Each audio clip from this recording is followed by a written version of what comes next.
Today's lecture is a look at the formalities required to create a trust. So we need to look at the formalities required if the trust is created during the settlor's lifetime, meaning the inter-vivos creation of a trust, as well as the formalities required if the trust was created by the settlor in a will, in which case you call the settlor the testator. So we will start by just explaining what the formalities are, what the requirements are if you're creating a trust in a will. It's not so much that there are formalities required to create the trusts if it's in a will. It's what the formalities are in order to create a will, to execute a will. And whatever formalities are required in the execution of the will more than fulfill any requirements required to create a valid trust within the will. So, for a valid will, it needs to be executed as per Section 9 of the Wills Act 1837. And that's basically, it has to be in writing, and it has to be signed by the testator, the person creating the will, in the presence of two witnesses, who then have to sign, those two witnesses, in the presence of the testator. That's the basic requirement for a will. And by fulfilling the requirement to execute a valid will, whatever trusts are included as part of the will would automatically be valid. So the rest of the lecture deals with formalities for the creation of trusts inter-vivos, meaning during the testator or the settlor's lifetime rather. So inter-vivos trusts. If it is trusts of personalty, meaning not land, anything else except land, there are no special formalities except for the three certainties, which we'll get to later. Okay, so a case illustrating this is Paul and Constance. Here, a man had left his wife and he moved in with his girlfriend, his woman friend. So he'd separated from his wife, moved in with his girlfriend, and he had a bank account which was in his sole name. When he opened the bank account, he made it clear to the bank manager that he wished to share whatever money was in the account with his girlfriend. But he also made it clear why he didn't want to open a joint account, because he didn't want any more people gossiping about them and so on.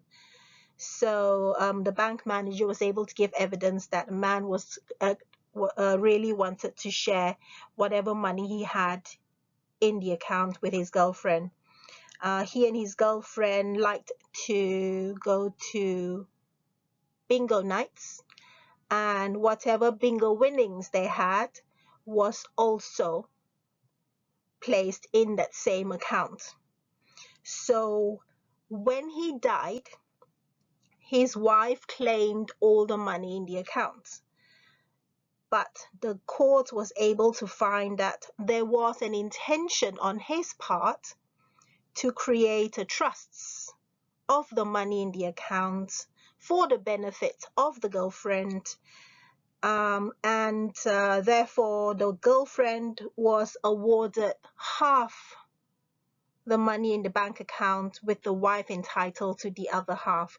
It was a borderline case, so the court felt, to be fair, they'll award each of these women half of whatever was in the bank account. Okay? That's trust of personalty. No special formalities required to create a trust except the three certainties, as we'll see later.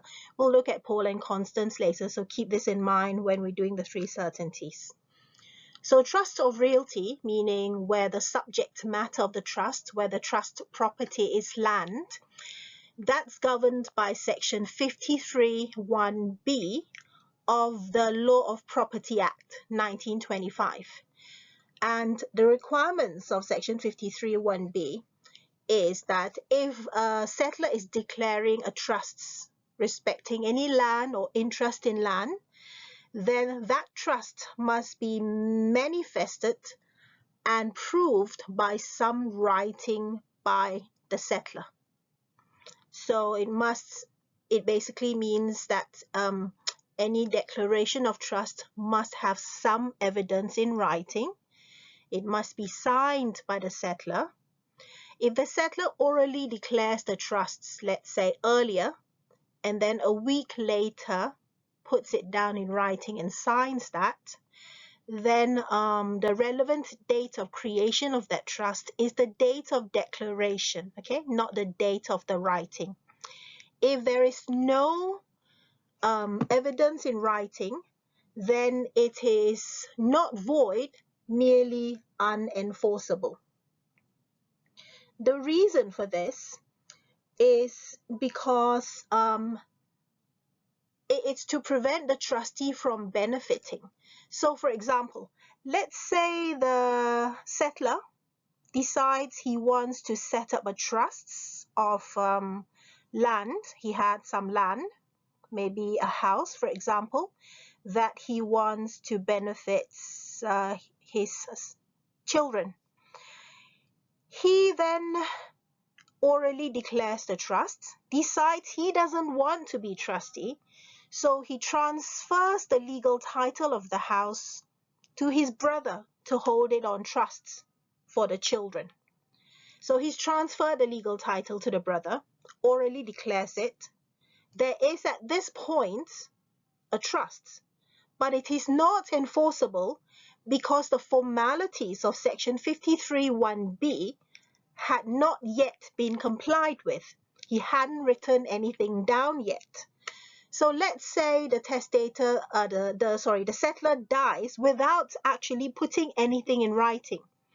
Now at this point, the brother becomes the legal owner of the property, and because there is no evidence of this trust, then the brother could or may, if he wasn't honest, keep the house for himself.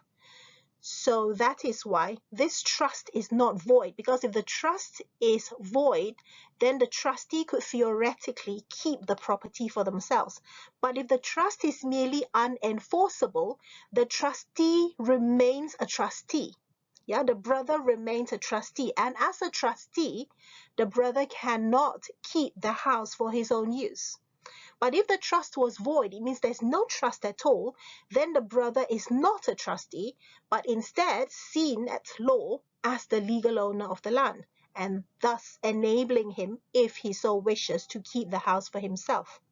So to simplify, it's the reason a trust of realty that's not evidenced in writing is not void is to prevent a trustee from gaining some form of unjust enrichment, because a void trust means that person holding the land is not a trustee but a legal owner. But if it's merely unenforceable, there is still a trust, and that person holding the land is still a trustee, and they cannot keep the land for themselves. For those of you, if you're interested, we'll come to this later, but if you're interested, well, then what happens to the land if there is no trust because it is unenforceable? It means the brother here will not be holding the house on trust for the children. In these sorts of situations, an automatic resulting trust is created. So the brother will hold the house on resulting trust, automatic resulting trust, back to the settler's estate, because the settler had now died. So it goes back to the estate, and with any luck, it will pass to the children anyway. Okay. The next bit that we need to learn And this part of this topic takes up quite a lot, about 50% of the whole topic. It's disposition of an equitable interest. Now, if you are disposing of your equitable interest, then the formality that needs to be complied with is in section 53(1)(c) of the Law of Property Act 1925. So what does it mean when we say disposition of an equitable interest? Again, there are lots of technical terms here. So the easiest example I can give you is, let's assume that you are a beneficiary in a trust. Someone, a trustee, is holding some property on trust for you. So the trustee, as you know, holds the legal title of the trust property, but you, as the beneficiary, has the beneficial interest or the equitable interest of the trust property. And let's say you don't want it. You want to give it to someone else, and you don't want to involve the trustee. You don't want, because to involve the trustee would mean the they'll have to, or the settlor would mean that they'll have to draw up a new deed, naming whoever you want to benefit as the new beneficiary, and so on. Let's say you don't want to do that. You just want to be able to give away the interest you have in the trust property, which is the equitable interest. So what you're doing, or what you're intending to do, is to dispose of your equitable interest to this person. Okay? And section 53(1)(c) says that the disposition must be in writing, and if it's not in writing, it's void. So the attempt to dispose of the equitable interest, if it wasn't in writing and signed by you, the person disposing of the interest, or someone that you've given the authority to sign on your behalf, if there is no such formality complied with, then the attempted disposition of the equitable interest from you to whomever you want to pass the interest to is void, which means the equitable interest remains with you, the person who had attempted to dispose of it. Okay? Now, before we move on to the next slide, a few things to say. Section 53(1)(c) talks about disposition of a subsisting equitable interest. So it means that the equitable interest had already been separated from the legal interest. It's only in those sorts of situations that 53(1)(c) applies. Section 53(1)(c) doesn't apply to a creation of a trust, because when a trust is created, as you know, what happens? Remember the mental exercise? So you declare that this property that you have, it doesn't matter whether it's personalty or realty. It could be shares, it could be land, okay? It doesn't matter what it is. It applies, section 53(1)(c) applies to both personalty and realty. So let's say you're declaring a trust of some property. Now, when you declare the trust, what happens? The legal title and the equitable title separates. Okay, and the legal title will go to the trustee, the equitable title or equitable interest go to the beneficiary. Now, this is the creation of a trust when the legal and equitable title at first were merged, and then on creation of the trust, they go their separate ways, one to trustee, one to beneficiary. Section 53(1)(c) does not apply to these sorts of scenarios where the trust is created and there is a separation of legal and equitable title. Okay, it only applies to an equitable interest that has already been separated from the legal interest, and now whoever owns the equitable interest wants to pass it on to another person.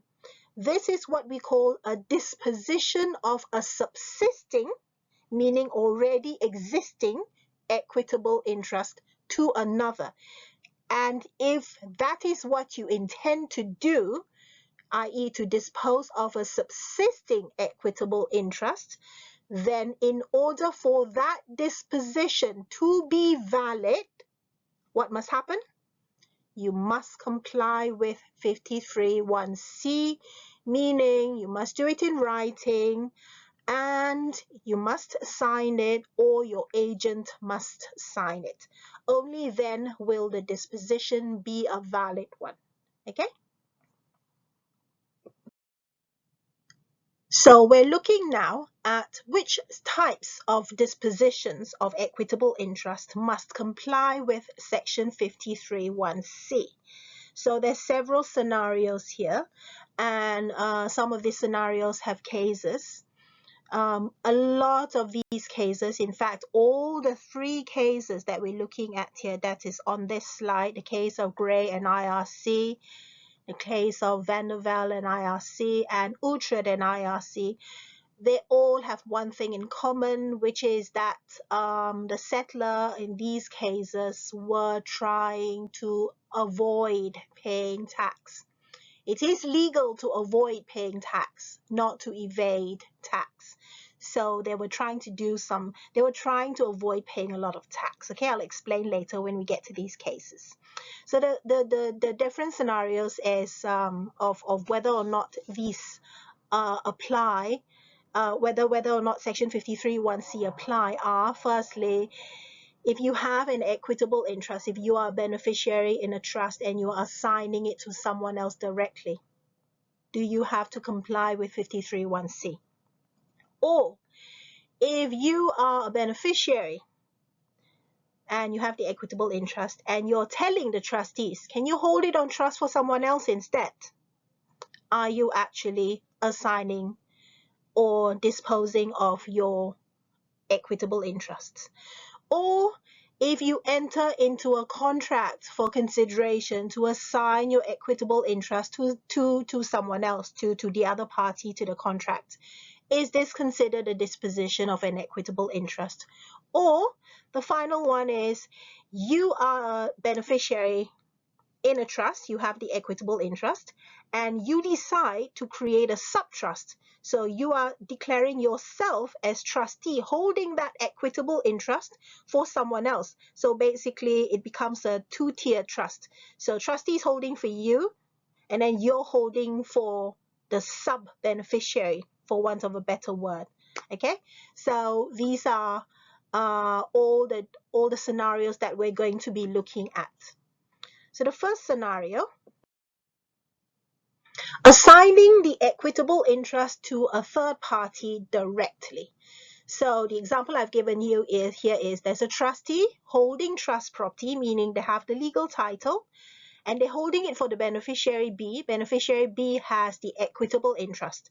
B decides, I don't want to be a beneficiary of this trust anymore. I don't need the money. I don't need the benefit. I want to give it to C. So B says, okay, I want to assign my interest to C. So B is in effect passing his subsisting equitable interest to C, another person, which means there is a movement of equitable, subsisting equitable interest, meaning equitable interest that had already been separated from its legal title from one person, B, to another person, C. So there's a clear disposition here. And in order for this disposition to be a valid one, it must comply with 53(1)(c). Okay? Once assignment is complete, what happens? Then B has effectively assigned equitable interest to C.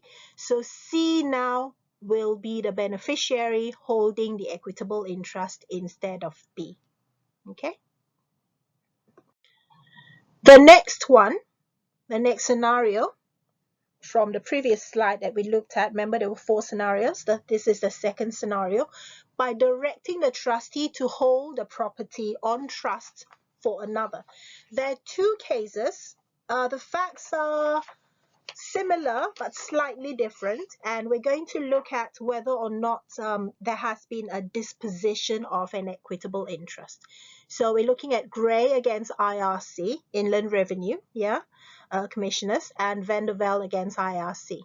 We start with Gray and IRC. So what happened here? So the settlor here wanted to avoid paying stamp duty. And stamp duty is levied on a written instrument that purports to transfer property from one person to another. Okay? So in order to avoid paying stamp duty, he wanted to put as little information as possible about a trust that he intended to benefit his grandchildren on paper. As little information as possible on paper. So if it's not on paper, his reasoning is, the Inland Revenue can't levy stamp duty on it. So what he did was he came up with this very complicated scenario. First, he set up trusts benefiting his grandchildren. Now, these trusts at this point in time was only for minimal value. So even if stamp duty was levied on these trusts, it will be for minimal value. So he's not paying a lot of tax at this point. Okay. And then the second thing he did was he set up a trust whereby he transferred shares to trustees to hold on trust for himself. Okay, so he set up a second trust whereby he had a lot of shares in this company, which he transferred the legal title to the trustees, directing them to hold it for himself. So he is both the settlor here as well as the beneficiary. And if you remember, when we looked at the different classifications of trusts before, this is a bare trust because the beneficiary here, the settlor, is absolutely entitled to the trust property. So he could theoretically at any point bring the trust to an end. Okay, so he has full control. This is a bare trust. Yeah. Okay. Then after he's done this, he then orally told his trustees, the ones holding the trust for himself, to transfer those shares, or rather not to transfer, sorry, to hold the shares for the benefit of the first trusts that he set up benefiting his grandchildren. So he didn't tell them to actually transfer the trust to their grandchildren. He told them from now on, instead of holding it for me, because remember, this is a bare trust. He can actually direct the trustees to do whatever he wants with the shares, okay? So he told the trustees, from now on, we're not going to put it down on paper, but please hold the shares for the benefit of the trusts for my grandchildren, which means if there are any dividends, interest derived from those shares, please pay it to the grandchildren, not to me. So oral instructions for the reasons I told you, right? To avoid paying tax. So the question here is, was this a disposition of his equitable interest? Because if it was these oral instructions he gave the trustees, if it was a disposition or an attempted disposition of his equitable interest, then those instructions are void unless, do you remember? They comply with section 53(1)(c). See why the Inland Revenue is challenging the fact that the disposition was void. Because if it is void, it means if he really wants the grandchildren to benefit from those shares, he has to put it down in writing as required by 53(1)(c) and signed by himself or an agent. And once it's in writing, what can the Inland Revenue do? Collect tax. Okay? So, to recap, trustees are holding the shares for the settlor, yeah? And he has the equitable interest. And he told the trustees, from now on, hold these shares for the benefit of my grandchildren, for the trusts benefiting my grandchildren. So from what we can see here, there is a clear movement of equitable interest from the settlor to the grandchildren. So if there has been movement or attempted movement or disposition, technical term, from one person to another of equitable interests, what must be done? Section 53(1)(c) must be complied with, which means the settlor had to put this order, these instructions in writing, and this whole complicated scheme that he came up with was for naught. He had to pay stamp duty in the end. Okay? Right, the next case, still on movement, yeah, where the settlor is directing the trustees to do something with his beneficial interests, is Vandervelde against IRC. Again, it was an attempt to evade paying tax. Avoid paying tax, not to evade. Evade is illegal. Okay, it's a crime. So, Mr. Vandervelde wanted to avoid paying tax. So, his intention here was good. He wanted to donate £150,000 to the Royal College of Surgeons, RCS, as I put them down here. Okay, and so he set up a trust, a bare trust, yeah, whereby he transferred shares that he owned to the trustees to hold on trust for himself, Vandervelde. Yeah, so there's some shares here, bare trust. Trustees have the legal title. Vandervelde has the equitable interest or title or beneficial interests. And these are the shares that he originally owned, which he transferred to the trustees. Okay. Then he told his trustees, remember, this is a bare trust. So Vandervelde had full control. He can tell the trustees to do whatever he wants under this bare trust. He told the trustees, transfer all the shares that you're holding for me to RCS. So basically, the trustees here are transferring the shares to RCS. Now, what this means is they're transferring both legal and equitable interest in the shares to RCS, which makes RCS the sole legal owner of those shares. Okay? So the question here is, when he directed the trustees to orally transfer these shares to RCS, was there an attempt at disposing of his equitable interest from himself to RCS? Okay, so, but when the shares were transferred, the legal and equitable title merged. So the equitable interest, which started off as an equitable interest when it was with Vandervelde, on transfer merged with the legal interest. So RCS became sole owner of the shares.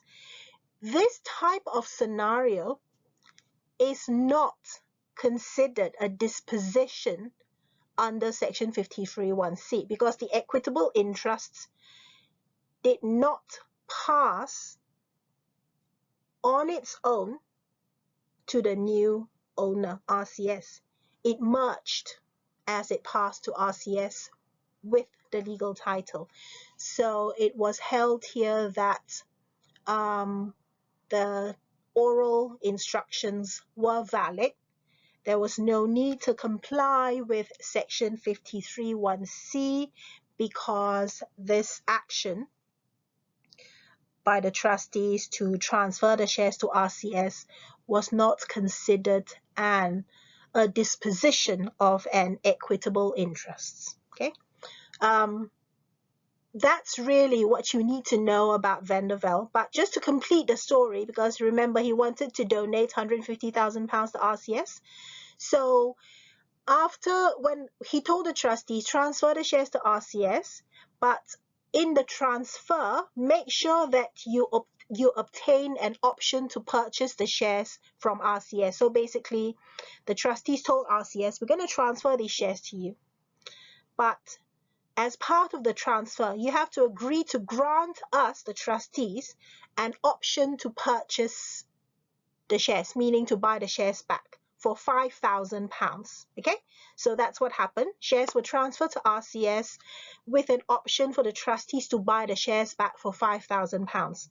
Once the shares had been transferred to RCS, because Vandervelde was the owner of these shares, okay, he owned the company which from which these shares came, he declared dividends of £145,000 payable to RCS as owner of the shares.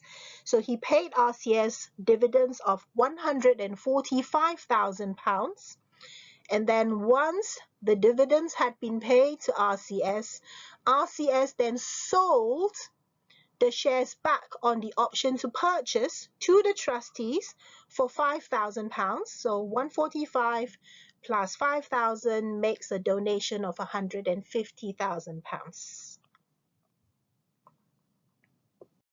The next scenario that we need to consider on whether there was a disposition of an equitable interest, a subsisting equitable interest from one person to another, is the case of Utrecht and IRC.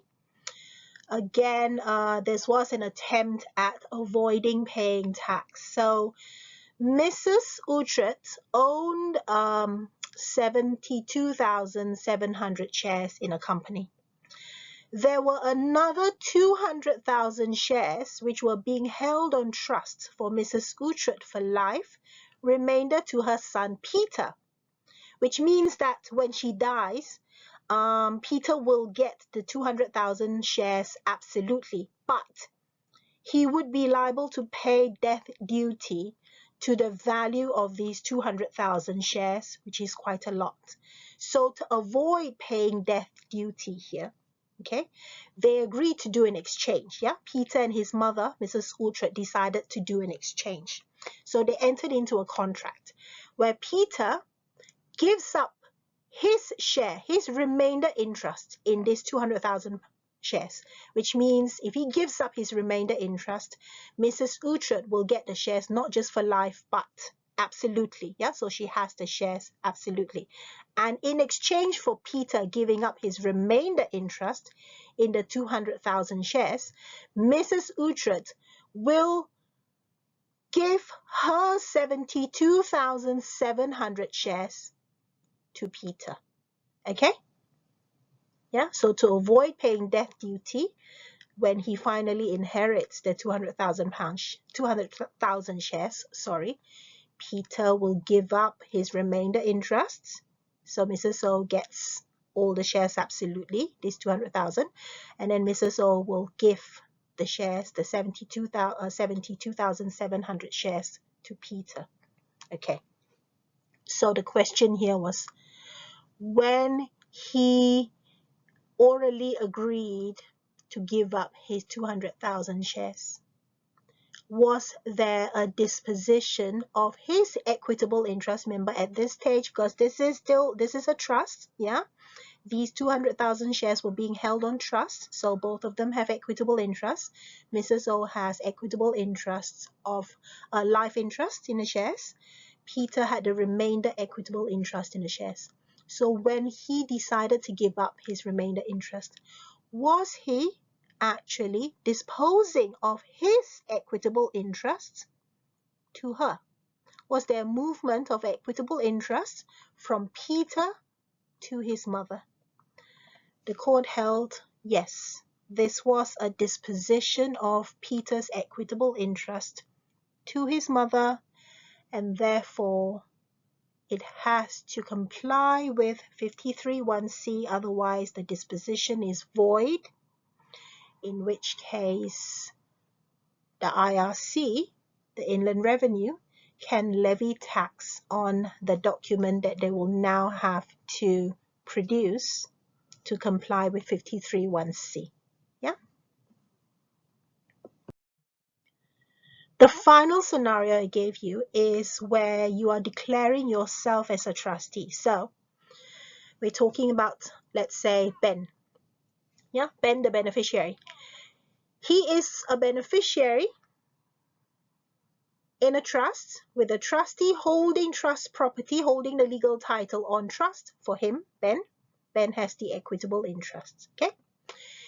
He decides he doesn't want to go by way of scenario one. Remember where scenario one, where you're assigning your interest to someone else? Okay, maybe because he doesn't want to pay any tax. So he decides, okay, I'm not going to assign, because if I assign it, it has to comply with 53(1)(c). I have to put it in writing, blah, blah, blah. Right. So he decides, okay, instead of assigning it, I will declare myself a trustee holding this equitable interest on trusts for the person he wants to benefit, his nephew Callum. So what Ben has in effect done is created a sub-trust, hasn't he? So he holds the equitable interest, but he declares himself a trustee of this equitable interest, holding on trust for someone else, Callum. So there's a sub-trust here.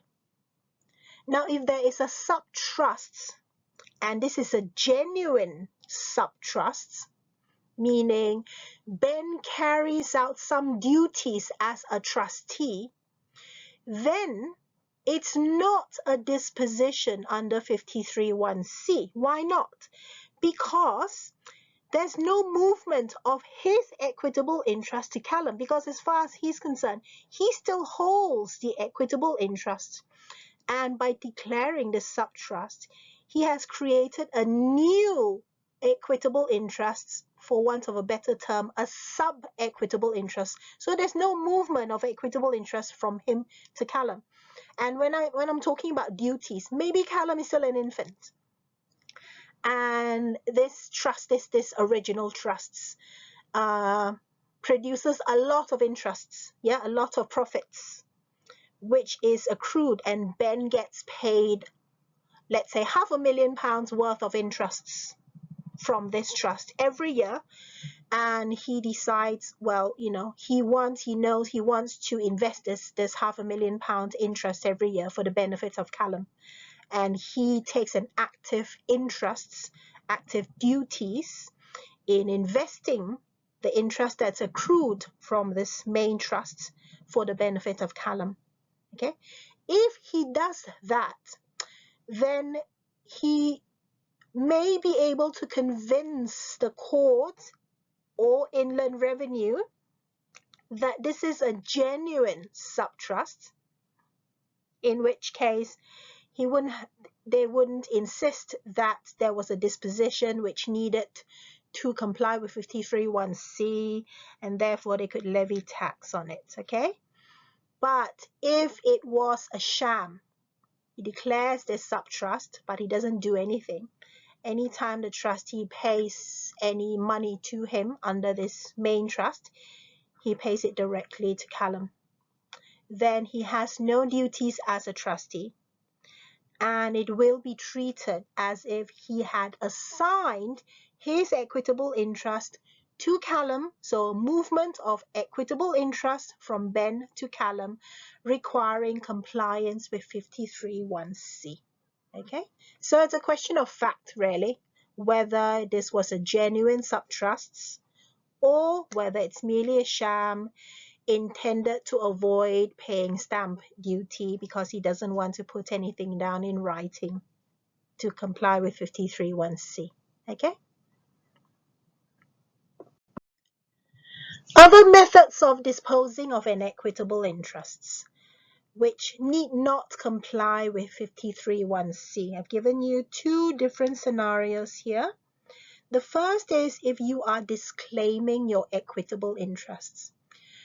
Paradise Motor says this is not considered a disposition. So what do you mean? What does disclaiming an equitable interest means? It means assuming you are a beneficiary of a trust.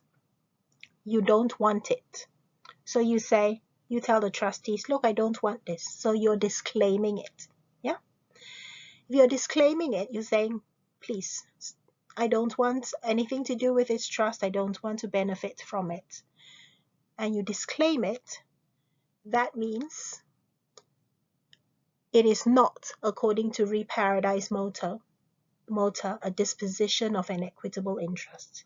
It need not comply with 53(1)(c). Okay, so disclaiming any benefits that may come to you under a trust does not amount to a disposition of an equitable interest. So it need not comply with 53(1)(c). Doesn't have to be in writing, you can do it orally. Okay. The other scenario where there was a question, there were questions on whether or not it needed to comply with 53(1)(c), whether it was a disposition of an equitable interest, is nominations under a pension fund. So if you have pension accruing to you, you can nominate beneficiaries, right? So let's say if you die, you can nominate to whom the pension should be paid. So these are the nominations that you would make. So the question here is whether such nominations are considered you disposing of your equitable interest in the pension to another person. Danish Bacon says no, it's not a disposition because the nominations under a pension fund are for future interests. Yeah, so it's not really a disposition. Even if it is considered a disposition, they said the fact that the nominations for pension fund has to be done in writing, right? Signed by the person nominating the beneficiary. So it would comply with 53(1)(c) anyway.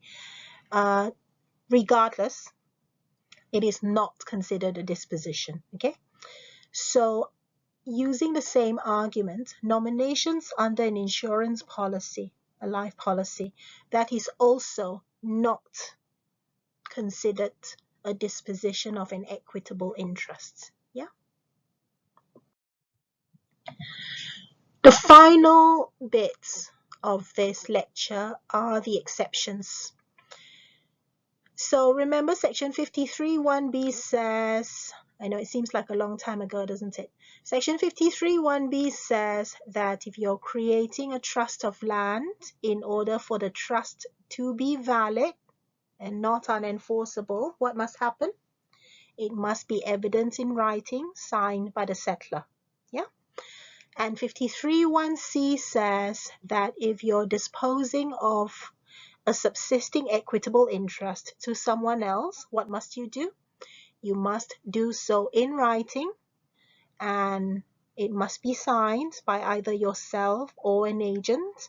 Otherwise, the attempted disposition is void. Remember? Right.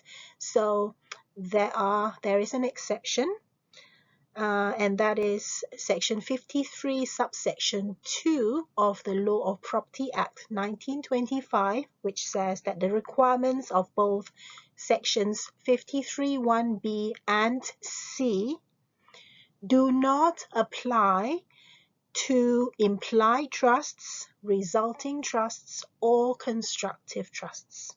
So a resulting trust can come about even if the resulting trust is a trust of land, or a constructive trust of land, or an implied trust of land. It doesn't have to be in writing. It doesn't have to comply with 53(1)(c). Okay, so what example? Two people buying land together. That creates an implied trust, remember? Yeah, it's a co-ownership because they've both contributed to the house, to the purchase of the house, and therefore they both hold beneficial or equitable interest in the house. So a trust is actually automatically implied by the Trusts of Land and Appointment of Trustees Act 1996. I'm sure you remember that. Okay, so that the trust is automatically implied. There is no need to comply with 53(1)(c). The implied trust could come about by orally, by the actions of the parties in buying this house together, okay, or by discussions between them. There's no need for any writing because of the of section 53 subsection 2 of the LPA. And this concludes the lecture on formalities.